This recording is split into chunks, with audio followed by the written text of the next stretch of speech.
Flora Kerimovanın yanında gördüyünüz o Valeri Leontyova bənzəyən kıvrım saç oğlan sən demə Rövşən Civişov imiş. Nəhayət ki bir solo mahnı ifa edib ona Unutmaram adlı bir klip çəkdirdi. Klipini çəkər-çəkməz media əhlinin başına yığıb çox təmtəraqlı bir təqdimat keçirtdi və klipini onlara təqdim etdi. İndi biz də sizə təqdim edirik. Nə qədər bəyənəcəksiniz ya yox, bunu yalnız və yalnız siz deyə bilərsiniz. Show biznesin kişi müğənnilərinə güclü rəqib gəlir. Rövşən Civişov.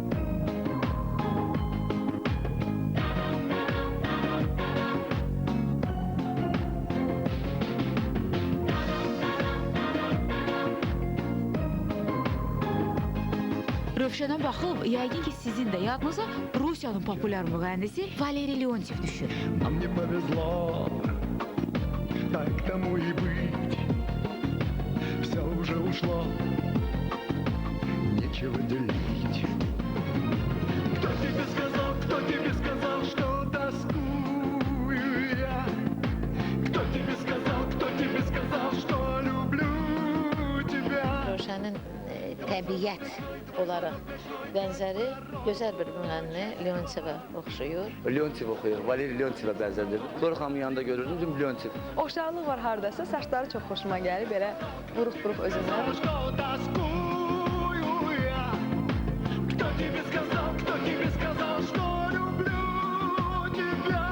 Bax, hamı elə bilir ki, qızım, o vurur saçın, öz saçıdır. Mən istəməzdim ola Leontyov desinlər, çünki qoy elə Rövşən Civişov desinlər. Bir almanın yarısı kimi biri-birlərinə bənzəyən bu iki müğənni fərqli show biznesin nümayəndələri olsalar da, onları birləşdirən ortaq cəhətlər var. Valeri Leontyov da belə də hörmət elədiyim bir müğənnidir. Deyim ki, bütün gün onun yaradıcılığını izləyirəm, yenə deyirəm, saç düzünə baxıram, bu olan şey nə geyimdir. Nə geyimdə sevmirəm oxşatmağı, nə mahnı ifamda sevmirəm, nə də ki, klip barəsində sevmirəm ki, kiməsə oxşatam. Sənət biri-birini oxşamasın ki, desinən bu bunu kapirovkalayır, bu bunu geyindi, bu da bunu geyindi. Sifət çizgiləri Allah verəndir. Onların bu oxşarlığını qoyaq bir kənara və keçək əsas məsələyə.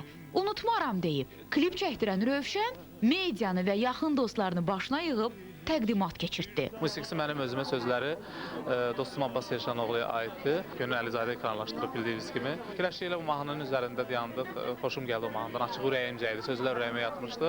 Klipdə mən deyirəm, unutmaram, amma tamaşaçılarımız məni elə o mahnı ilə unutmayacaqlar, Allah qoysun. Mənə qəm kədər, ömürdən günlərim getsə də hədər. Xalq artisti Flora Kerimova ilə olan duetlərindən sonra ilk solo işini təqdim edən Rövşənə həmkarları da dəstək oldu. Ürəyində nə arzuları varsa, Allah ona kömək olsun ki, onları həyata keçirdə bilsin. Çox gözəl səs tembri var, fərqli bir səs tembridir və səsinin diapazonu var. İndi səndən ayrı, səndən xəbərsiz. Uğurlar arzu edirəm. Rövşən mənə gəlir ki, o müğənnilərdən olmayacaq, uğurlu müğənnilərdən olacaq. Ürəyi qırmağa nə var ki? Biz gəlməyə də bilərdik. Amma bununla biz nə qazanacaqdıq? Zamanı olub ki, mənim belə tədbirlərim olub, inanız ki, mənim gözüm yolda qalıb gəlməyiblər. Çox sevinirəm, çox sevinirəm. Uğurlu olsun, seçimli olsun, axarlı olsun. Tədbirin aparıcısı çox sevdiyimiz jurnalist Şahin Cavadsoy da Rövşənə dəstək olub, maraqlı açıqlamalar etdi. Rövşən istədi ki, mən bu tədbirin təşkil olmağında ona dəstək olum. Mən istəməzdim ki, heç bir qalmaqalda, heç bir söz-söhbətdə onları hallanmasın. İndiki zamanədə show biznesdə addımlamaq çox çətindir, amma Rövşən bunu bacaracaq. Yaşandı ömrümdə ən xoş günlərim, sənə bəlli oldu mənim sirlərim. Valeri Leontyova oxşamağı sevməyən Rövşənə elə biz də Rövşən Civişov olaraq qalmasını diləyirik. Ümid edirik ki, bu show biznesə adını yazdırmağı bacaracaqsan. İlləri unutmaram.